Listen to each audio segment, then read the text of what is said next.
Assalamualaikum warahmatullahi wabarakatuh. Perkenalkan, nama saya Aisyah Maidalini, BP 19110018, yang akan menjelaskan materi manajemen keuangan 1 tentang rasio.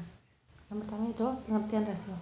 Rasio adalah suatu angka yang dibandingkan dengan angka lainnya sebagai suatu hubungan. Sedangkan rasio keuangan adalah proses pengamatan indeks yang berhubungan dengan akuntansi pada laporan keuangan dengan tujuan untuk menilai kinerja keuangan suatu perusahaan. Analisis rasio ini digunakan oleh dua pengguna utama, yakni investor dan manajemen. Investor sendiri menggunakan rasio keuangan ini untuk melihat apakah perusahaan itu investasinya bagus atau tidak. Sedangkan manajemen menggunakan rasio ini untuk menentukan seberapa baik kinerja perusahaan untuk mengevaluasi kemana perusahaan dapat memperbaiki diri. Yang kedua yaitu fungsi dari analisis rasio keuangan. Yang pertama yaitu berguna bagi seseorang atau perusahaan yang lain melakukan investasi pada saham yang diberikan investasi pada saham. Yang kedua yaitu memberikan kredit kepada suatu perusahaan. Yang ketiga, menentukan besarnya tingkat kerusakan yang dihadapi perusahaan. Baiklah, selanjutnya adalah jenis-jenis rasio. Yang pertama yaitu rasio likuiditas. Adalah rasio yang mengukur kemampuan likuiditas jangka pendek suatu perusahaan dengan melihat aktiva lancar dengan hutang lancar. Analisis ini dilakukan dengan menggunakan rasio sebagai berikut. Yang pertama yaitu net working capital atau modal kerja bersih. Dihitung dengan jumlah dari aset lancar dikurang dengan hutang lancar.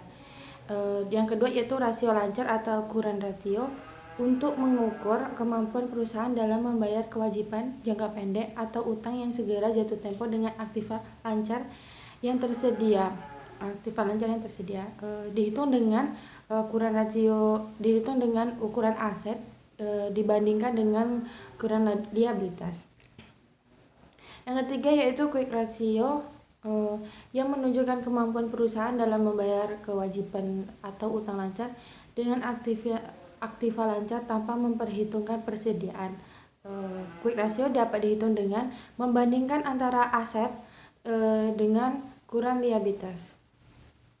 Selanjutnya adalah cash ratio, yaitu membandingkan antara kas dan aktiva lancar yang bisa segera menjadi uang kas dengan hutang lancar. Dapat dihitung dengan jumlah kas ditambah dengan setara kas dan dibandingkan dengan total aktiva lancar. Baiklah, yang kedua adalah rasio aktivitas atau activity ratio.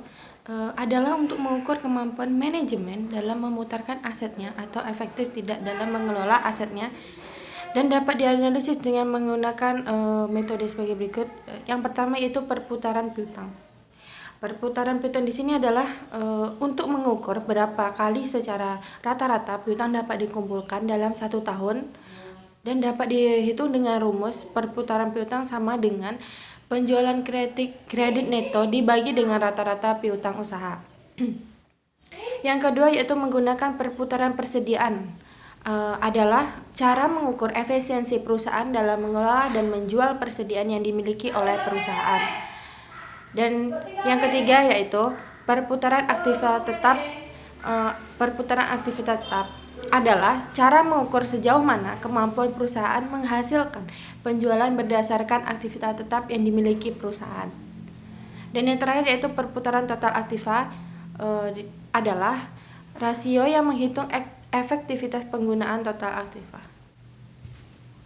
Baiklah, yang ketiga yaitu rasio solvabilitas. Adalah aktivitas menunjukkan tingkat efektivitas penggunaan aktiva atau kekayaan perusahaan. Macam-macamnya yaitu pertama yaitu rasio utang terhadap aktiva.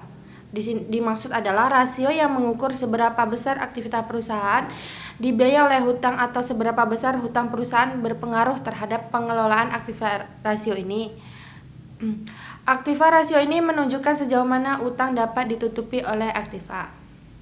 Yang kedua yaitu rasio utang terhadap ekuitas.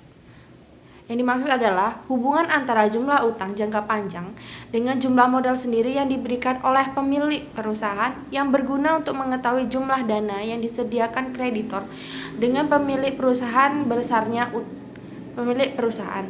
Besarnya utang tidak boleh melebihi modal sendiri. Jadi di sini rasio utang terhadap ekuitas ini, besarnya utang tidak boleh melebihi modalnya sendiri.